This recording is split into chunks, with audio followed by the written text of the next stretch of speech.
This is the third week. Actually, that's officially the second week of being a disciple every day. We sort of spent 2 weeks on the introduction, if you like, and we're continuing on with that theme. And I wanted to just kind of very quickly recap and just remind us of a couple of things that I didn't mention and was prompted to by Jim Walter when I was talking to him last week after the message. So firstly, we said less is more. So what we were trying to say by that, or what I was trying to say by that, was being a disciple every day is not adding more things to our already busy lives. That's not, God would never ask us to do that.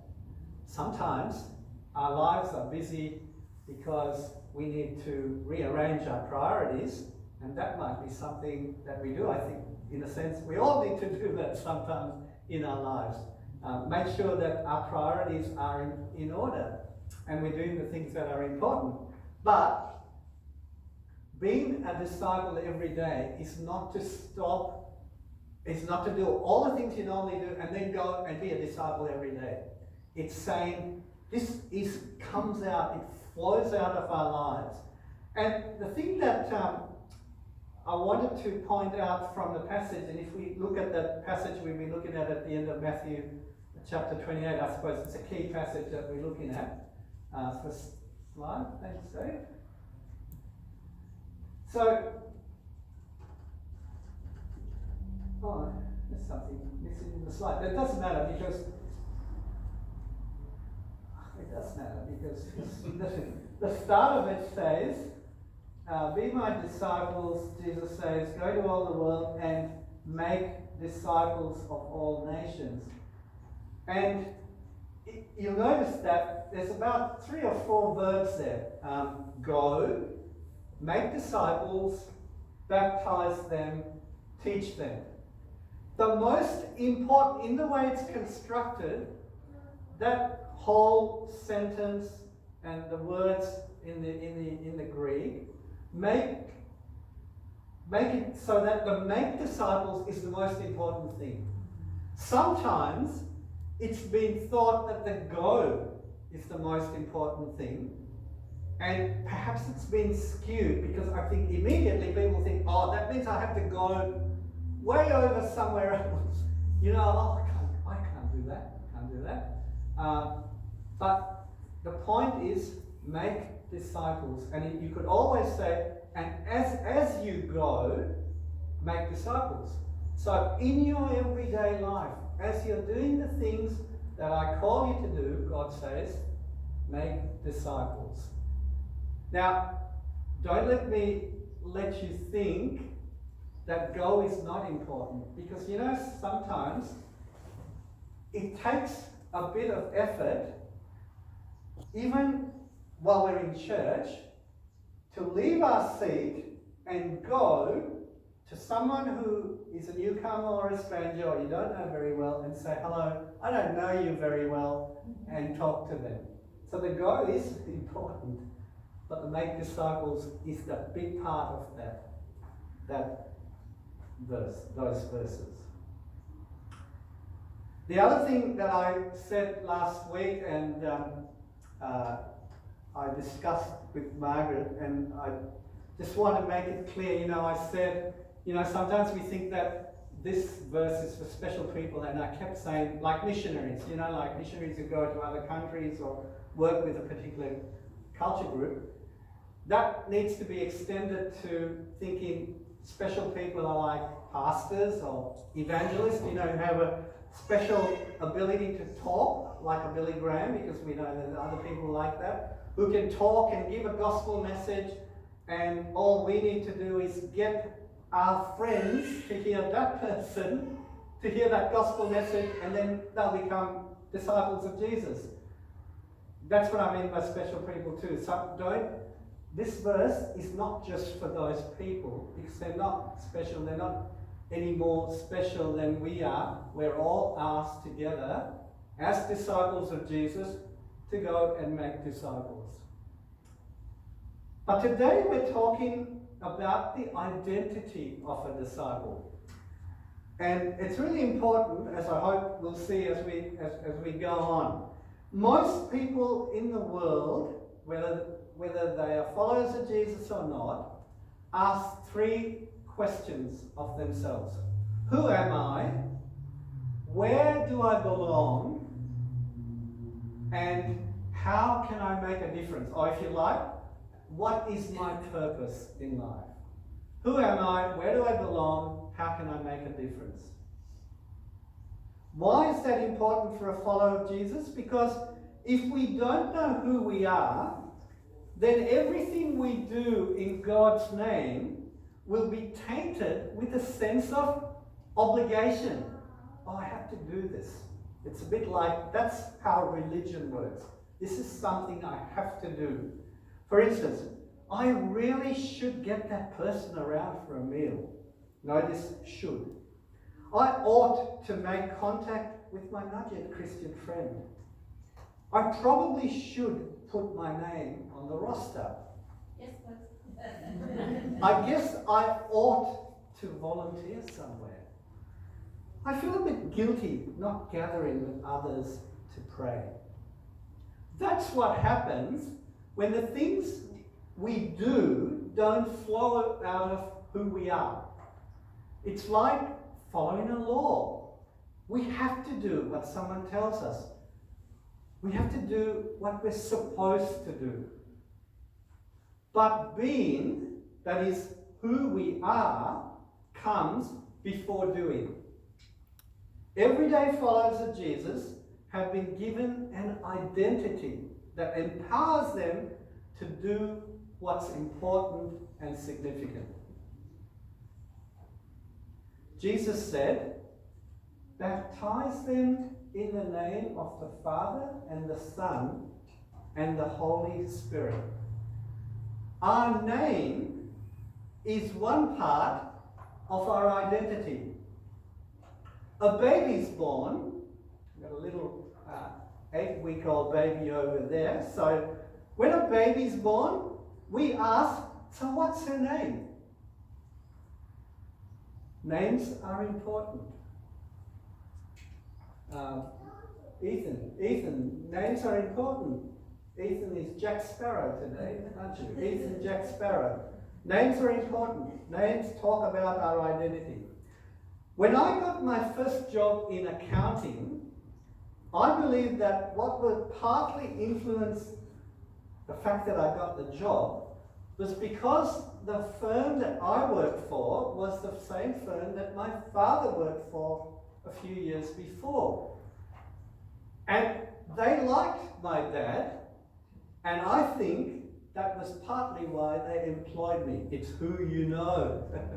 But the fact that they knew my father's name carried something which benefited me. And what greater name to be baptized into than God the Father, the Son, and the Holy Spirit. When the first disciples, the first Christians, the ones we read about in Acts, like Lydia the businesswoman in Acts 16, when they got baptized, it was a public declaration. And they were saying, I now am part of Christ and his community. And everything she did from then on, she did from her heart. She did it for Christ. And this takes us back right to the beginning, to the first chapter of the Bible, when God made the man and the woman in his own image. And we'll come to that in a minute. But there's an old movie, The Man in the Iron Mask.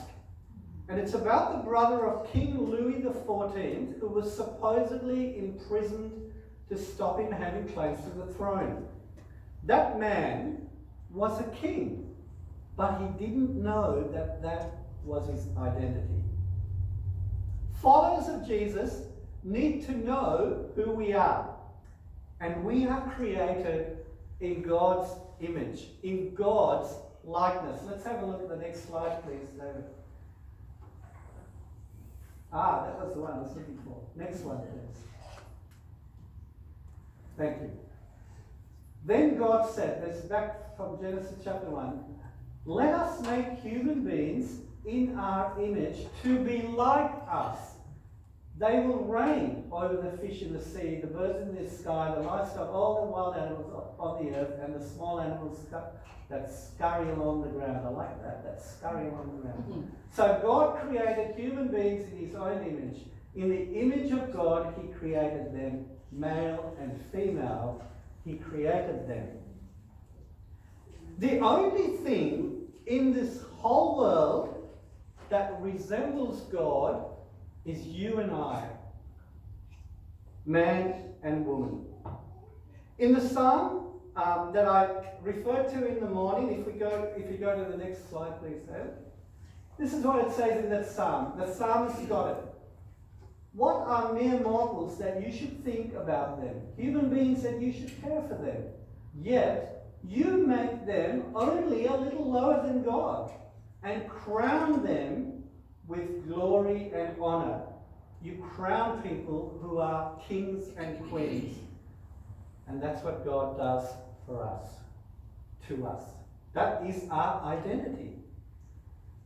Not one of us here, as I look around, not one of us here, there's no identical twins, look like one another, or look like someone else. But according to the scriptures, you all resemble God. That's who you are, and that's who I am. That's who we are as disciples, baptized in the name of the Father, the Son, and the Holy Spirit. And here, contrast that to the way we sometimes think, and maybe this is our self-talk. We might not always say this out loud, but this is sometimes our self-talk. Sometimes we do say it out loud. We say things like, oh, I couldn't do that. Or, I'll just settle for this job. Or, I can't see how things are going to change for me. Or, it's my fault I'm like this. I'll just take the consequences. That's my lot in life. But God looks at us and says, you are my disciples. No one else but you can adequately represent me to others. You are my agents. You are the ones who I want to carry out my purposes. So, when you walk down the street and you come to the checkout person, to pay in your supermarket, you bear the image of God. When you walk out in your dressing gown, maybe, to put out the bins, and you meet your neighbour in their dressing gown, you bear the name of God. When your client comes into your office, or your work colleagues ask you, oh, what are you doing on the weekend? You bear the image of your Father. And incidentally, according to the Bible, they do too. Those people that you meet.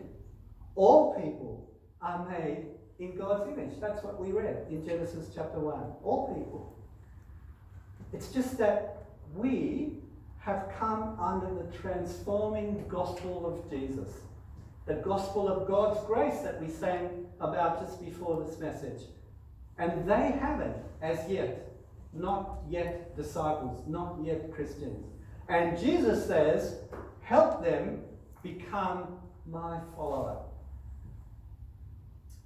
So we could say a lot more about that, but I want to get to that second question. Where do I belong? We ask those questions. Who am I? Where do I belong? What is my purpose? And let's just look, just to be brief, look at two verses, which are great verses. Next slide, please, David. Who are we? We are children of God. 2 Corinthians says this. I will be your father, and you will be my sons and daughters, says the Lord Almighty. Where do we belong? We belong in God's family. So now, Jesus and the ones he makes holy have the same Father. That is why Jesus is not ashamed to call them his brothers and sisters. Isn't that amazing? We are brothers and sisters of Jesus. It keeps getting better, who we are in Christ. So, coming down to practicalities now. If church is family, if we are family, how do we live as family? How do we make it feel just like a family? Not just now, not just here when we gather today, but in our lives all through the week, from week to week, from month to month. How does this local church, this body of Christ, this representation of Christ, live so that we are like family all the time? It doesn't matter what we were before. We're not thinking about the things that we particularly did in the past here. We're thinking about how does this community now, Baptist Marsh Baptist Church, construct our lives together to make it more like family for everyone. We know, and I know I've said this, but lots of us know this, for the last number of years, maybe 20 years at least, it has been much more the case that people, it used to be when some of us, when I was just a young person or a teenager even, it used to be a bit more like, first you believe, you believe in, you have a faith, you believe in God, so on, you follow Jesus, and then you belong. You belong somewhere. You find a group where you can belong to. But now, it's a lot more, first you belong, and then you believe. That's how people are in the world around us. People want to belong. We were talking to a friend that we hadn't met for a long time. He's a kind of he coaches. He's like a life coach, but he coaches businesses and business teams and Christians too, in terms of how to live their lives more, I guess, more effectively, and how to work with other people and so on. And as we talked to him, he said, he reminded me, and I hadn't seen the stat, but I'm not surprised. He said that apparently Australians are the loneliest people in the world, according to the statistics. And he said, would it be great if churches were places where people knew that they could go and really belong to? And I've been thinking of that ever since, because in some sense that's what we're always trying to do, but it probably just helped me to think how important that was for people to belong. So when we do this fair next week, that's part of what we want. We want to communicate to people that as disciples of Jesus, we are welcoming. That's what we say in our vision statement. An accepting community. And if you belong in the community of Jesus, you are accepted. This is a place where you can belong. It's really important to help people to belong. A few years ago, this book called Growing Young, our leaders here at this church committed to read it. So we did a church review. This was only just 2.5 years ago. And it was decided that out of that church review that we as a church wanted to reconnect with young people and with young families and young people. That we wanted to do that. And so we are in a fairly specific phase in our church life where we're trying to do that better. Next week's event is part of that. We are trying to reconnect with young families. And this book was suggested to us, and the leaders of this church committed to read this, Growing Young. And it's basically the compilation. It's from America, but it's a really well done survey of a whole lot of churches in America, all sorts of different churches, not just Baptist, Baptist, Catholic, whatever, where they could see that people in these churches were not just one generation, but they were all generations. There were young people, there were older people, there were little kids, there were quite senior people, all of them in one church. And they said, how come young people like to be in this church? That's what this book is about. And then they gave you 6 things that was important to a church who would like to grow young. And I want to just read this different book today. I've been reading from a blue book. This is a different one. This is a case study, a true study that was done. During one of our site visits at an urban Baptist church, we heard the story of Sarah, a high school student who struggled through the identity challenges that we just named. Her family was burdened financially, her grades were declining, and her failure to measure up to her talented older brother's long list of achievements caused perpetual stress. Sarah's personal turmoil cast a long and suffocating shadow on her relationship with God. Overwhelmed by her heavy load and desperate for relief, she overdosed on drugs. Thankfully, the suicide attempt wasn't successful. When members of the congregation found out that Sarah was in the hospital and why, they didn't judge her or try to minimize her pain. To the contrary, they immediately surrounded her in her hospital room with prayer and compassion. And while their support was immediate, it wasn't only short-term. As Sarah returned to her home, school and church, her congregation made space for her to share her ongoing stress and sadness. They let Sarah know it was okay to take baby steps and sometimes even slide backwards in her journey to explore her identity. Sarah's faith, which had previously been feeble, has grown stronger because her congregation has rallied and walked with her through the valley of the shadow of death. Churches that grow young aren't perfect. The young people who are part of them aren't perfect either. We wish that Sarah's search for identity had been smoother and more even, but stumbles are inevitable. What sets churches that grow young apart is not the absence of struggling young people, it's that when their young people fall, the faith community is there to help them find their footing and then walk with them on the quest to know and express who they are.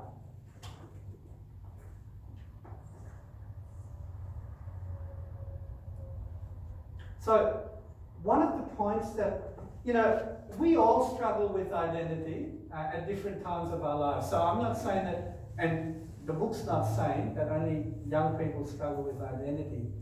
Because at different times, we go through phases in our life when perhaps things are okay, and then there might be a trigger, something to do with a relationship or a job or something else, and we sort of kind of ask those questions, who am I? What am I really doing what I'm supposed to do? And we ask those questions as we continue through life. I've asked that question of myself many times. But what the book says is that for young people, that is even more pronounced. And I think we all know that.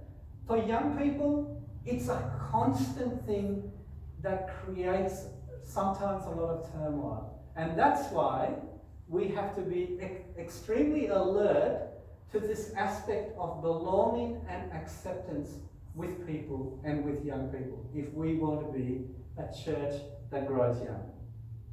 But there are lots of other things and lots of other people that we also need to be helping to belong.